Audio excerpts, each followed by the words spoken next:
नमस्कार, हरियाणा भारत में स्वागत है आपका। मैं हूं आपके साथ सुनैना सिंह। बुलेटिन की शुरुआत करते हैं सुर्खियों के साथ। भारतीय किसान यूनियन के नेता राकेश टिकैत ने दीप सिद्धू की गिरफ्तारी पर दिया बयान, गिरफ्तारी को बताया सही। पंजाब से बिहार भागने की फिराक में था दीप सिद्धू, कैलिफोर्निया से वीडियो करवाता था अपलोड। कुरुक्षेत्र में किसान महापंचायत में हजारों की संख्या में शामिल हुए किसान, महापंचायत में बोले टिकैत, चाहे जो हो बिल रद्द करवा के रहेंगे। सिंधु बॉर्डर पर किसान की संदिग्ध परिस्थितियों में हुई मौत, पुलिस ने शव को कब्जे में लेकर पोस्टमार्टम के लिए भेजा। प्रदेश में जानवरों को मारने वालों पर सरकार सख्त, अब 75,000 रुपए का जुर्माना और 5 साल की होगी सजा। दिल्ली में 26 जनवरी को हुई हिंसा के मामले में गिरफ्तार दीप सिद्धू ने कई बड़े खुलासे किए हैं। पूछताछ के दौरान दीप सिद्धू ने दावा किया कि वो भावुक होकर किसानों के साथ जुड़ गया था, लेकिन उसका जुड़ाव किसी कट्टरपंथी संगठन से नहीं है। इस बीच जब कुरुक्षेत्र में हुई महापंचायत में भारतीय किसान यूनियन के नेता राकेश टिकैत से इस बारे में सवाल किया गया तो उन्होंने कहा कि ये सही कार्रवाई हुई है। बता दें कि सिद्धू भी इससे पहले किसान नेताओं पर आरोप लगा चुके हैं। वहीं दिल्ली हिंसा में गिरफ्तार किए गए दीप सिद्धू से क्राइम ब्रांच टीम ने पूछताछ शुरू कर दी है। करीब 15 दिन फरार रहने के बाद जब दीप से पूछताछ की गई तो उसने बताया कि वो बिहार के पूर्णिया जा रहा था। दरअसल दीप की पत्नी और परिवार पूर्णिया में है और वो खुद भी वहीं जाने की फिराक में था। बता दें कि दीप दिल्ली में हुई हिंसा के बाद से फरार था। उसके फरार होने के बाद दिल्ली पुलिस ने उस पर 1 लाख रुपए का इनाम भी रखा था। कुरुक्षेत्र के गांव गुमथलागढ़ू में बीते दिन किसान महापंचायत हुई। इसमें हजारों की संख्या में किसानों ने हिस्सा लिया। महापंचायत में किसान नेता राकेश टिकैत भी पहुंचे। इस दौरान टिकैत ने कहा कि चाहे कुछ भी हो जाए, कानून रद्द करवा कर ही रहेंगे। इस दौरान उन्होंने देश के प्रधानमंत्री नरेंद्र मोदी पर भी जमकर निशाना साधा और कहा कि किसानों को आंदोलन जीवी या परजीवी कहना गलत है। किसान आंदोलन में किसानों की मौत का आंकड़ा लगातार बढ़ता जा रहा है। इस बीच सिंधु बॉर्डर पर अब तक तकरीबन 17 किसान जान गंवा चुके हैं। वहीं सिंधु बॉर्डर पर पानीपत के सिवाह के रहने वाले किसान की संदिग्ध परिस्थितियों में मौत का मामला सामने आया, जहां मौके पर पहुंची पुलिस ने शव को कब्जे में लेकर सोनीपत के सिविल हॉस्पिटल में पोस्टमार्टम के लिए भेजा। प्रदेश में जानवरों को मारने वालों पर अब सख्त कार्रवाई की जाएगी। अब कोई भी जानवरों को मार के 50 रुपए का जुर्माना भरकर भाग नहीं सकता।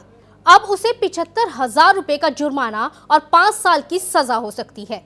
दरअसल सरकार सजा को और अधिक सख्त बनाने के लिए पशु क्रूरता निवारण अधिनियम के 60 साल पुराने संशोधन पर प्रस्ताव ला रही है, जिसके लिए मेनका गांधी की संस्था पीपल फॉर एनिमल की फरीदाबाद अध्यक्ष प्रीति दुबे ने सराहना की है और कहा कि इस एक्ट में बदलाव के बाद लोग डरेंगे और जानवरों पर अत्याचार कम होगा। ये बहुत ही अच्छा कदम उठाया गया है सरकार द्वारा। काफ़ी सालों बाद ये हो रहा है क्योंकि हमारा पीसी एक्ट बहुत ही कमज़ोर था। 50 रुपये सिर्फ फ़ाइन था इसके अंदर। तो ये जो स्ट्रॉन्ग इम्प्लीमेंटेशन हो रहा है गवर्नमेंट द्वारा, ये बहुत ही अच्छा कदम है गवर्नमेंट का। एक्ट के संशोधन होने के बाद सोसाइटी में बदलाव ज़रूर आएंगे क्योंकि लोग डरेंगे, जागरूक भी होंगे। रेवाड़ी में 2020 में हुए ऑनलाइन बाल महोत्सव में प्रदेश के 4,96,850 बच्चों ने हिस्सा लिया, जिसे लेकर हरियाणा बाल कल्याण परिषद ने गिनीज बुक ऑफ लिम्का और एशिया बुक ऑफ रिकॉर्ड के लिए दावा पेश किया। हरियाणा राज्य बाल कल्याण परिषद के महासचिव कृष्ण कुमार ढुल ने कहा, कोरोना काल के दौरान अनाथ और असहारा गरीब बच्चों को कैसे आगे बढ़ाया जाए, ये सभी काम बाधित हो गए थे, लेकिन अब दोबारा कैसे इन बच्चों को उन सभी एक्टिविटीज को क्रियान्वित किया जाएगा, इस पर रणनीति बनेगी। एक और जानकारी मैं आप सब पत्रकार साथियों और छायाकार के माध्यम से देना चाहता हूं कि हमने इस वर्ष जैसे पिछले 2 वर्षों की भांति बाल महोत्सव हम मनाते हैं। कोविड के कारण हमने नया प्रयोग किया था। पिछला हमारा जो बाल महोत्सव आप छायाकार पत्रकार बंधुओं ने जिसकी बहुत तारीफ़ की थी, वो किंगडम ऑफ ड्रीम गुरुग्राम में किया था 2019 में। तो उसके बाद हमारे लिए चुनौती थी कि नया 2020 का कहाँ किया जाए, परंतु परिस्थितियाँ ऐसी बनी और हमने ऑनलाइन मेरी नज़र में भी ऑनलाइन कोई बहुत ज़्यादा सा, मैं खुद भी बहुत ज़्यादा टेक्निकल आदमी नहीं हूँ। खबर चंडीगढ़ से, जहां चंडीगढ़ यूनिवर्सिटी के एक छात्र का गूगल में सिलेक्शन हुआ है। चंडीगढ़ यूनिवर्सिटी के वाइस चांसलर ने बताया कि ये यूनिवर्सिटी के लिए बहुत ही गर्व की बात है।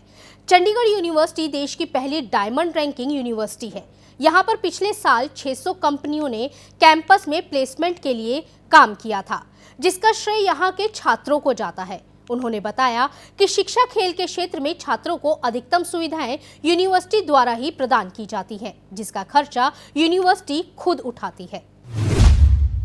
951 में से जो A+ या A++ एक्रेडिटेड है, केवल 34 A+ या A++ is the highest accreditation.